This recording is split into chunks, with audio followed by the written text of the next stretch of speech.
Hello there. Welcome to the Saroy channel wherever you are in the world, and so much love to each and every one of you.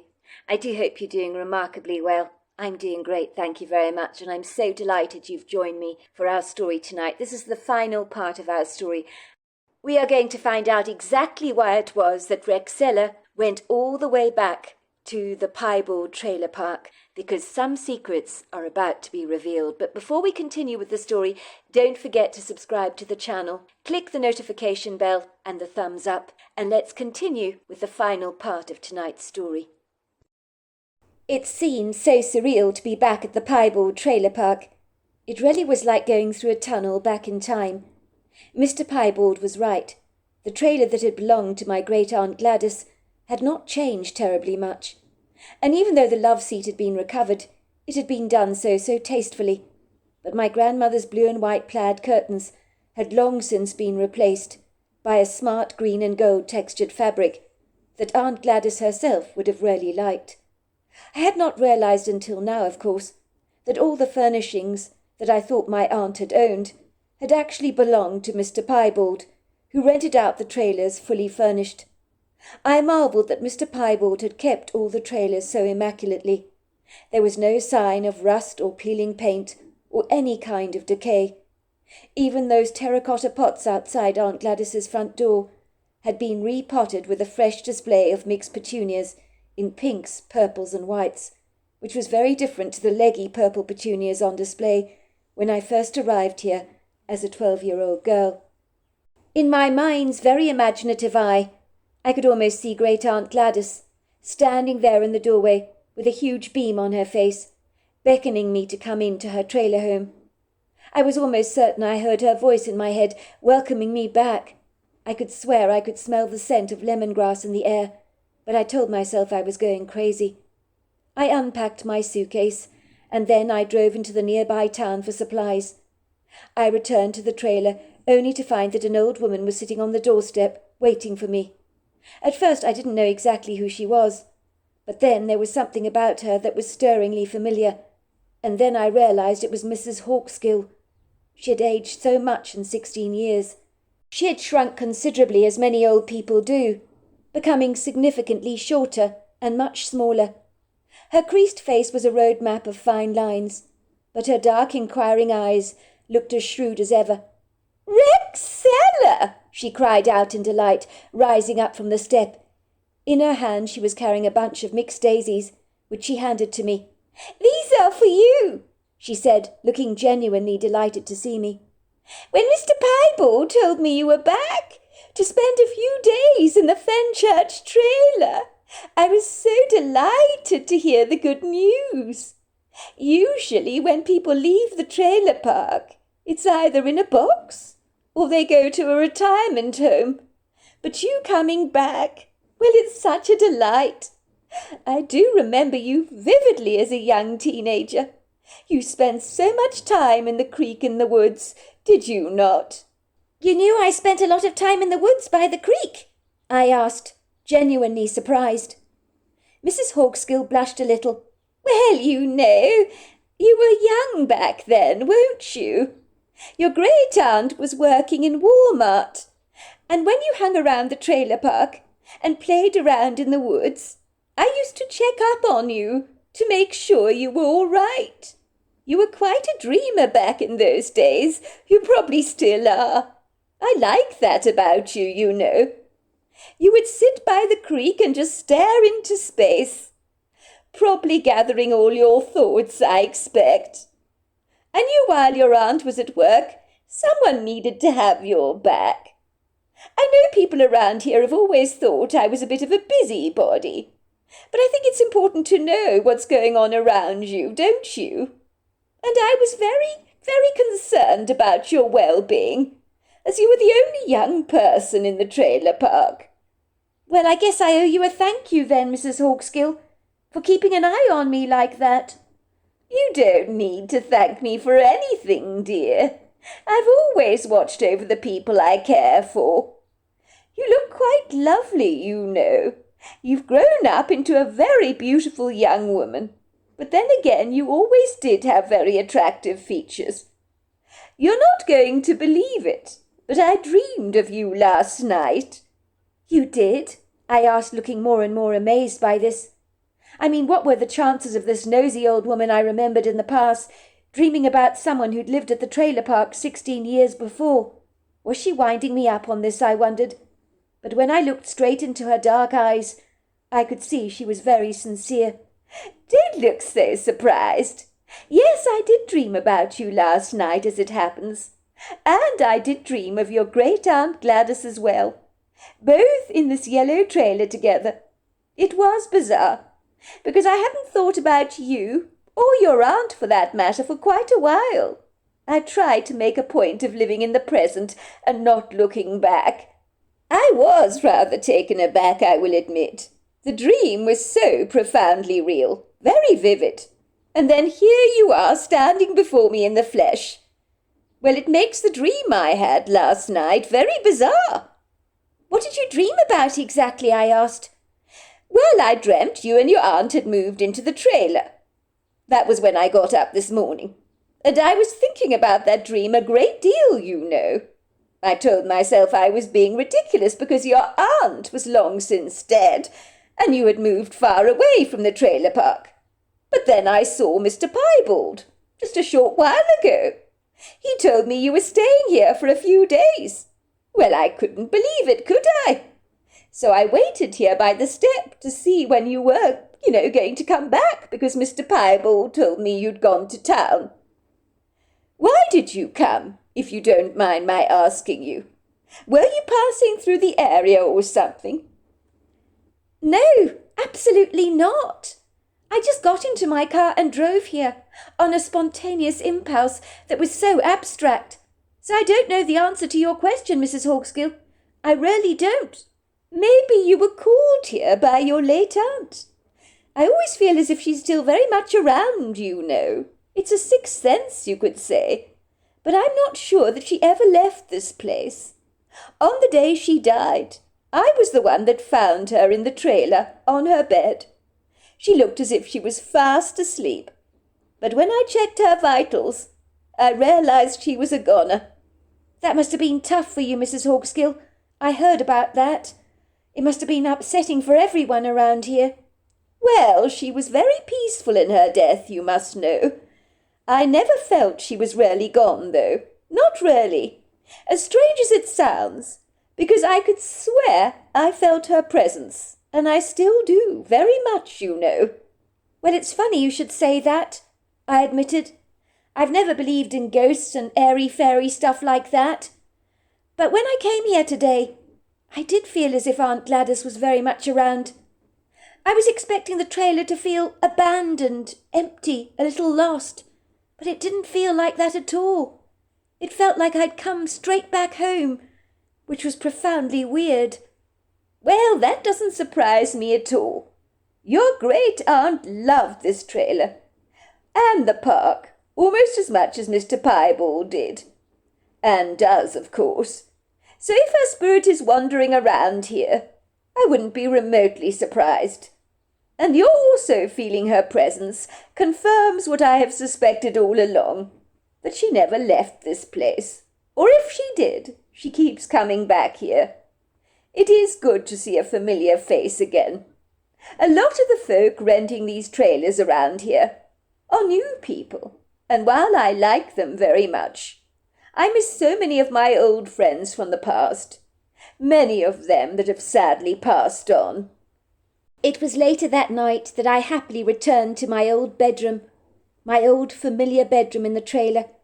The bed was so perfectly made up, with brand new sheets that had been provided for me by the generosity of Mr. Piebald himself, who had gone to the ends of the earth to ensure my stay at the trailer park was completely comfortable. Even Mrs. Hawkesgill had gone to the trouble of making me a chicken casserole. It was like both Mrs. Hawkesgill and Mr. Piebald were delighted to have me back, and in truth I was happy to be here, and I don't mind admitting I shed some nostalgic tears, because it was as if my teenage years had been brought back to life, rather like an old Christmas tree, long since forgotten in the attic, that has been brought out again and redecorated in a celebratory capacity. Of course, when I told my husband Cameron that the Piebald trailer park was still very much around, and the trailers were exactly the same as I remembered, all still painted in their unique colour schemes, and although old, were in perfect condition. Mr. Piebald was still around and looked exactly as I remembered, with the same shining head and the same passion for pies. Cameron was delighted, of course, to hear all my news. "So I take it you're going to stay there for a few days, babe?" "You don't mind if I do you, Cameron?" I had asked him almost apologetically. "I bought some food to last a few days, and I made an apple pie from the old oven to give to Mr. Piebald. It was my great-aunt's favourite recipe. He was thrilled. He always loved Great-aunt Gladys's pies. He said she made the best apple pie that he'd ever tasted." I think there were tears in his eyes when I gave him that pie. "Well, it sounds like he was happy to see you. A blast from the past returning to the fold, of which he is incredibly attached. Of course he's happy. For the record, of course I don't mind your staying in the bright yellow trailer that was once your beloved home. You stay there as long as you like.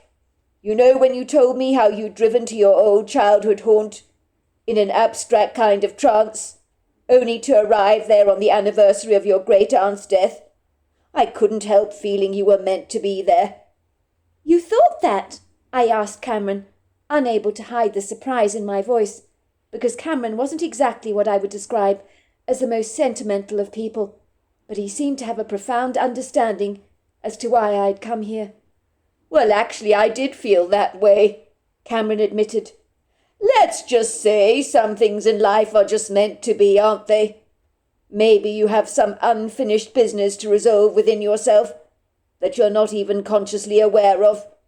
Maybe going back to your childhood home helps you close the door on your past. One thing I understand about human beings is we're all decidedly complicated. Sometimes we do inexplicable things we don't even understand. But I can't shake off this funny feeling I have that you're meant to be there." "It's funny you say that, Cameron, because I bumped into old Mrs. Hawkschool, would you believe? She's still very much around, older and a lot smaller than I remember her to be. But she's got the same dark, curious eyes, and is as shrewd as ever. You won't believe it, Cameron, but she dreamt about me last night. Her dream was so vivid. So imagine her surprise when she realised I'd come here, and she was seeing me in the flesh." "Well, stranger things have happened," said Cameron. "Anyway, enjoy your stay, babes." After my phone call with Cameron, I couldn't shake off the feeling that yes, he was right. I was meant to be here. As if coming back to my great-aunt's trailer again had almost been divinely appointed. I happily sunk into my sheets and rested against the soft pillows, and felt as if I was a little girl again. I drifted off and found myself back to my teenage years.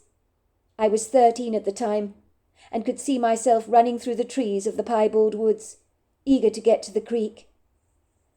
I was feeling so pleased because it was a Friday afternoon, and I didn't have to worry about any homework, but at the same time I was feeling sad and despondent about the unfortunate altercation I'd had with my best friend, which had left a nasty taste in my mouth, because I hated discord of any kind. I had returned home from school earlier than expected. My Aunt Gladys was still working at Walmart at the checkout there, and it would be a while before she returned. I knew I wanted to spend some time in the woods while she was away, which is what I always did when I returned home from school if I got the opportunity. I found myself happily sitting by the creek. I was trying to forget about the argument I'd been having with my best friend Helen Fletcher, who had nicked a packet of her father's cigarettes and tried to encourage me to have a smoke in the school playground behind the old sycamore tree. I had refused her as diplomatically as I could, but she wasn't pleased. I didn't want to try anything that could ultimately lead to me becoming addicted, as addiction ran in my family. Nor did I want to get caught doing something at school that would ultimately lead me to getting into serious trouble, as no one was allowed to smoke at school. I was upset because Helen had told me I was a wuss. "You're pathetic, Rexella. You really are pathetic. Honestly," she had snorted. "Why won't you just have one cigarette with me? That's all I'm asking.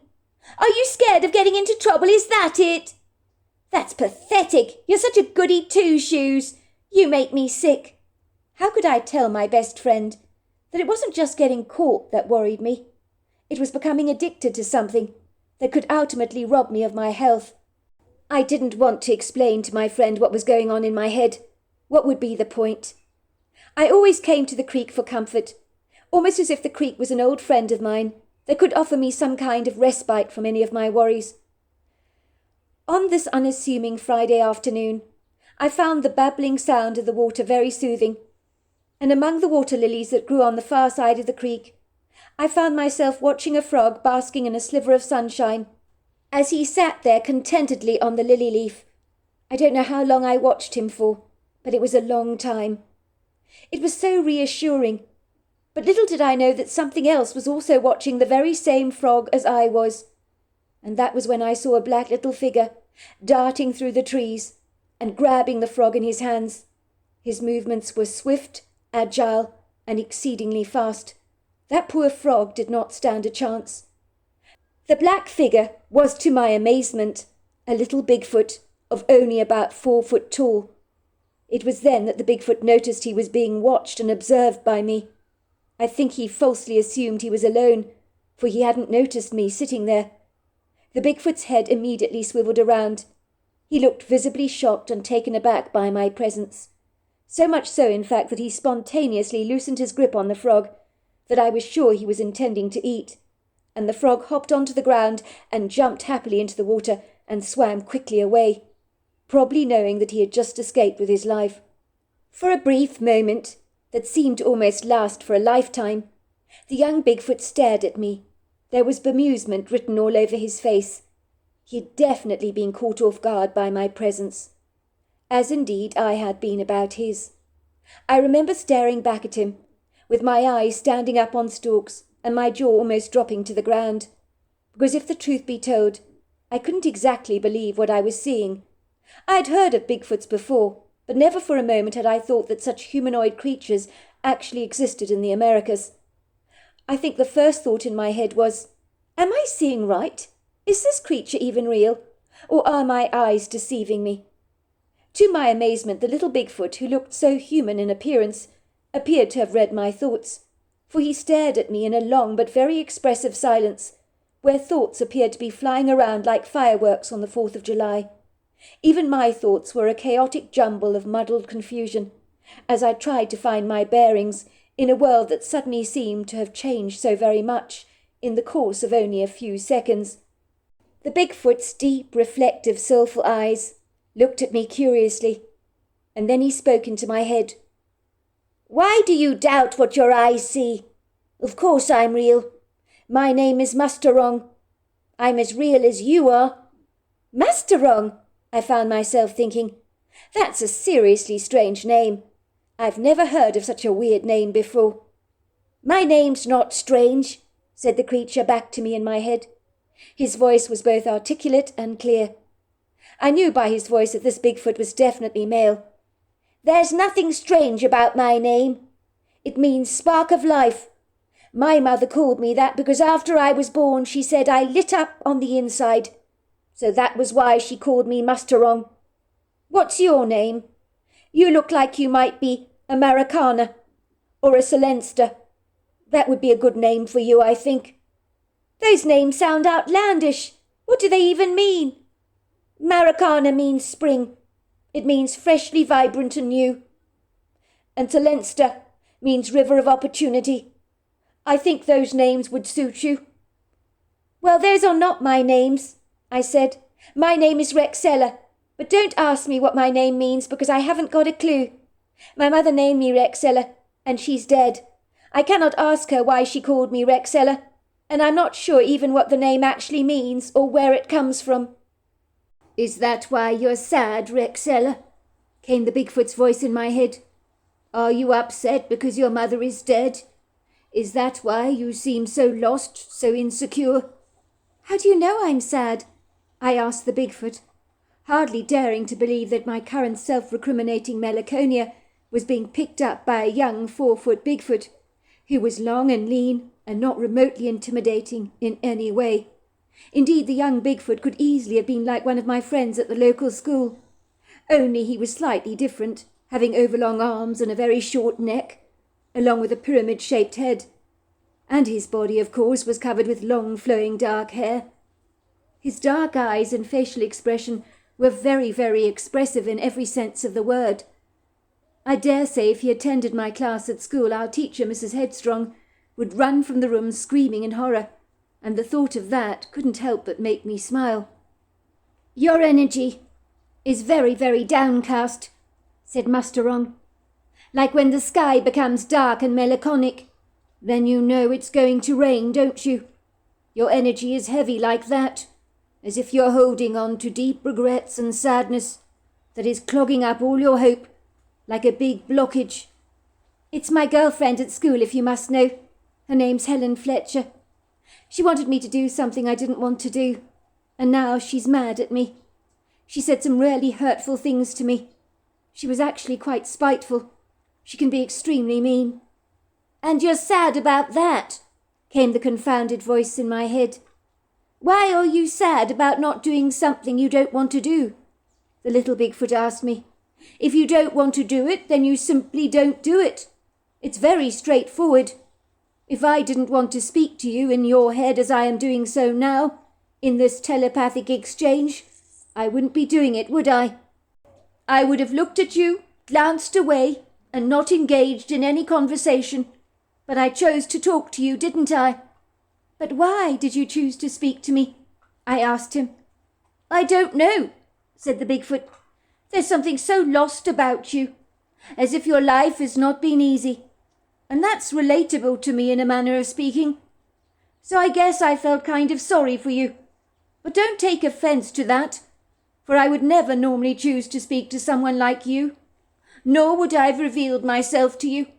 But I wasn't really paying attention. I didn't realize you were at the creek, or I'd have made myself scarce, or watched you without your knowing that I was even there. I'm very good at doing that, you know. All my kind are. We know how to become invisible if needs must, and we also have the ability to slip into other dimensions through open portals that you people never see. If the truth be told, my parents wouldn't be impressed if they knew I was speaking to your kind. But as I was saying, you seem different. I wanted to talk to you, but once I walk away, I'm afraid I'm going to erase your memory, and you won't remember our little rendezvous by the creek, if you can call it that." "But why would you want to do that? I don't want to ever forget you. Can you really wipe my memory clean like that? Is that what your kind do, so that human beings don't remember they ever saw you in the first place?" "Something like that. I do it for my own preservation. My parents would expect me to do it. But I tell you what, I'll do something for you. One day I'll come back here and show myself to you, and you will remember me. You will remember our encounter, because I will send you the memory," said the Bigfoot, looking at me rather sadly and saying, "Damn, I lost that frog. I was planning to eat him. He would have been a nice snack." "I'm so glad you didn't get him," I said. "He was kind of sweet. I was watching him basking in the sun on that lily leaf over there. He looked so content with his life. I'm glad you didn't hurt him." "You mean you get sentimental over food?" asked the young Bigfoot. I could hear him almost laughing in his head at me. "I like you," he said. "You're funny. For your information, that frog might be happy to have got away from me, but I'm still hungry. I'm going to have to go for something else. I'm rather partial to frogs. I especially like the legs. The legs are the best. They're very juicy. It's funny you should say that, because some human beings eat frogs' legs in France.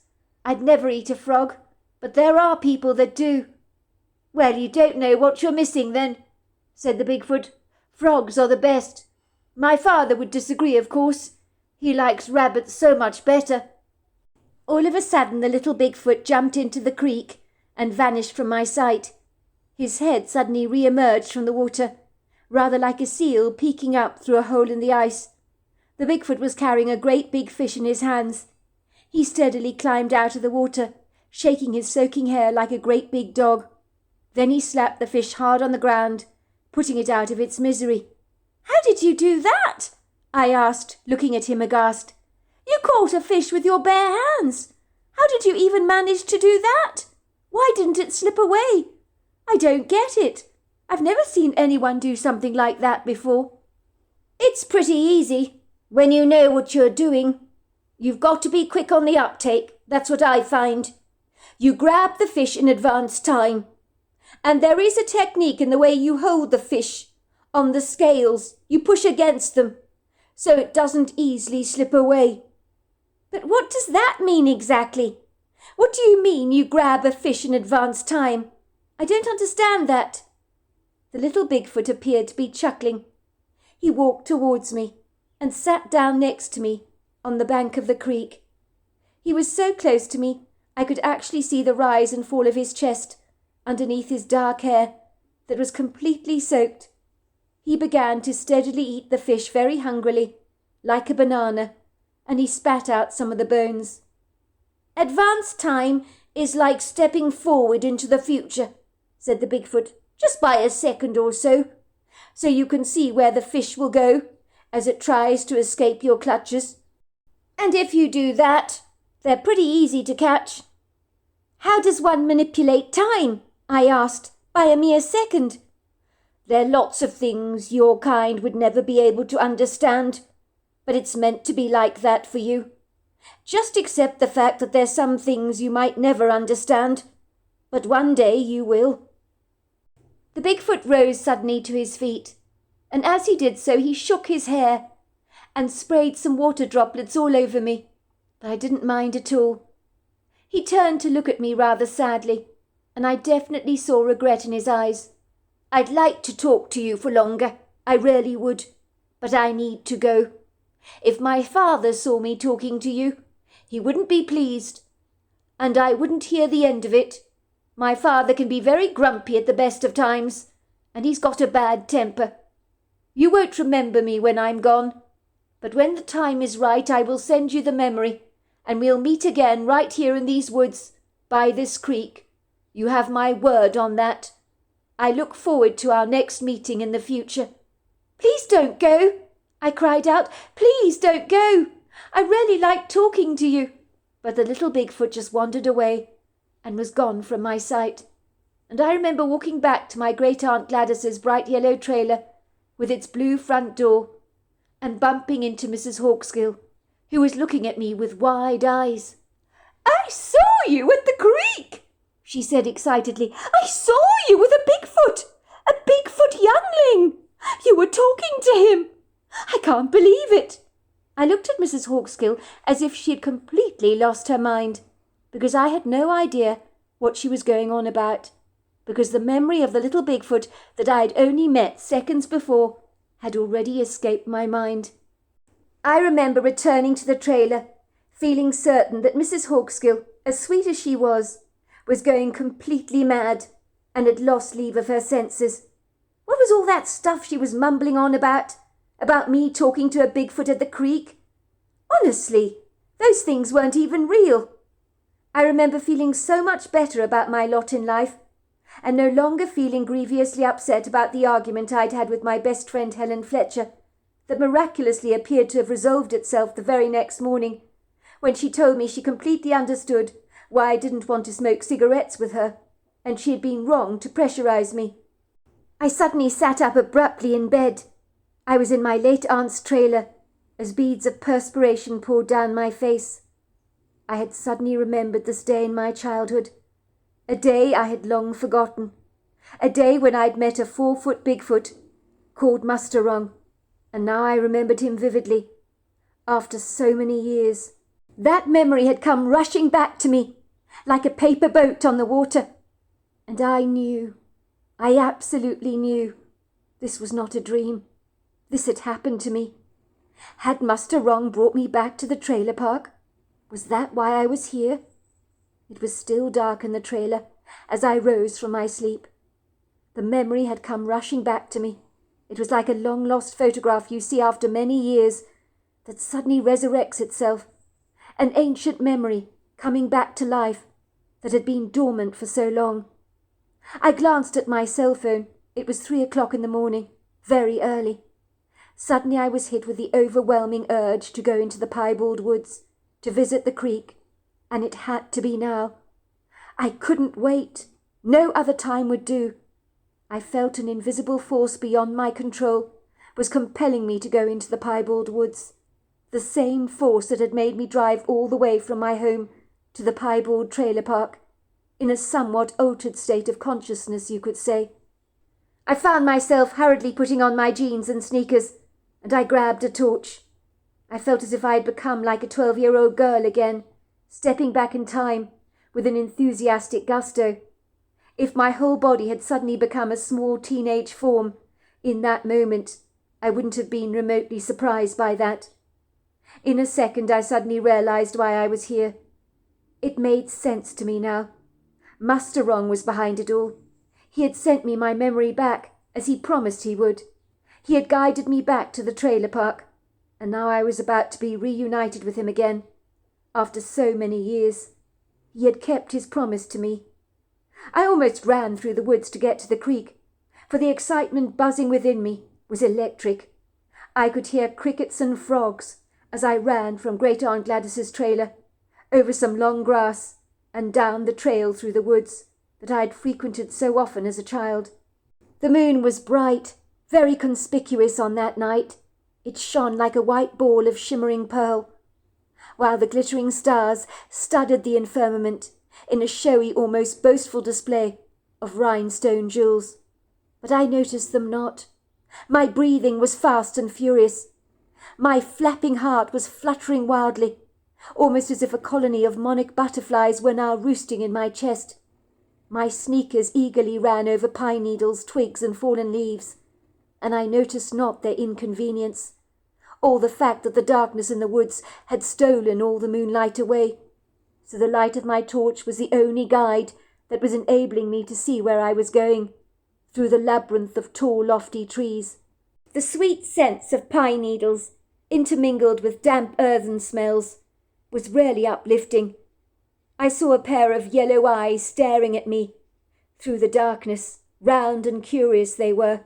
I heard a scuffle, and the creature went dashing past me, as quickly as the speed of light, and I rather suspected it was a raccoon, although I couldn't be sure.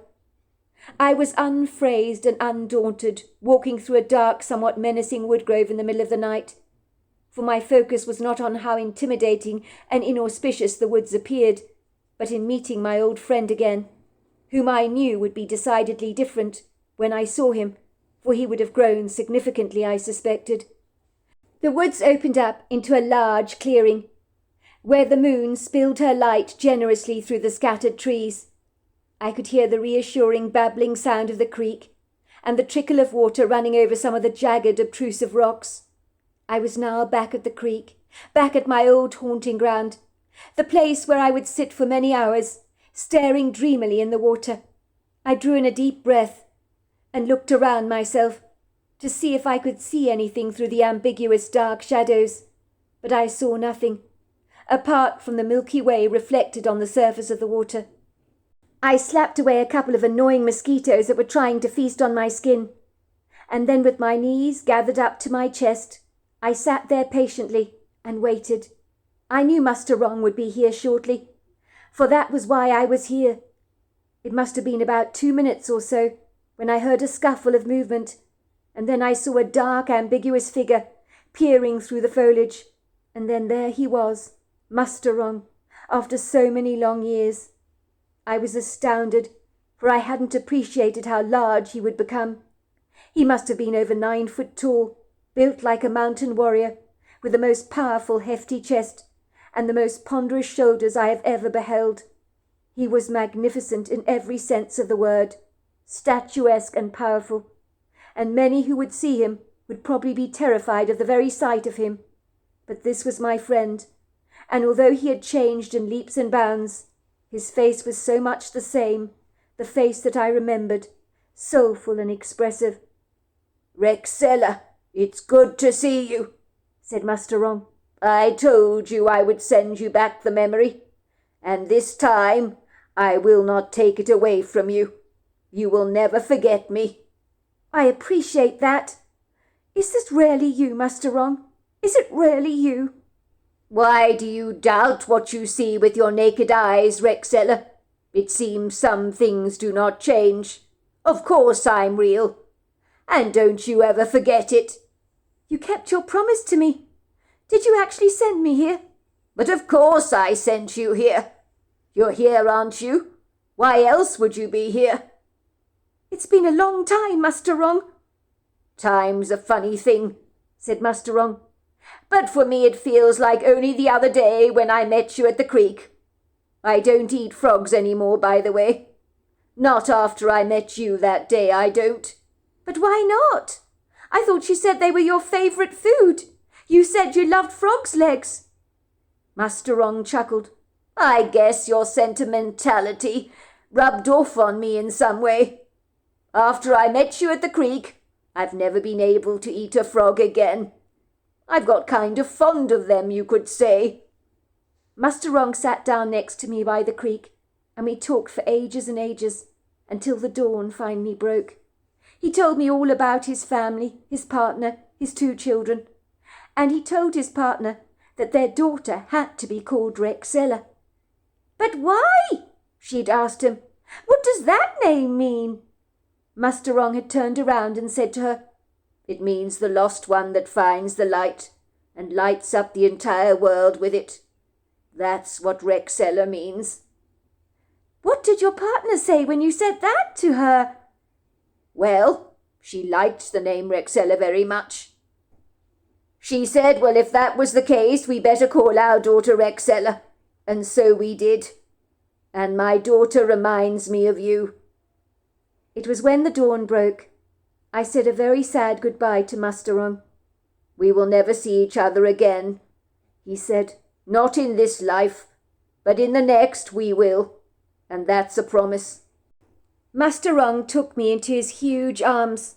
I felt like a small doll in his embrace. He held me for a moment, and then he took off a bracelet that he'd been wearing on his wrist. "I made it for you to wear, to put around your neck," he said, and then he put it on me. It was so beautiful. It looked to be like woven grass.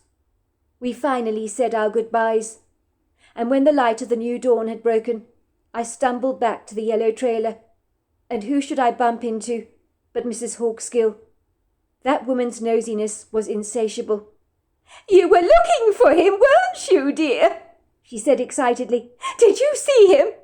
Your Bigfoot friend? Was he there? All grown up by now, I imagine."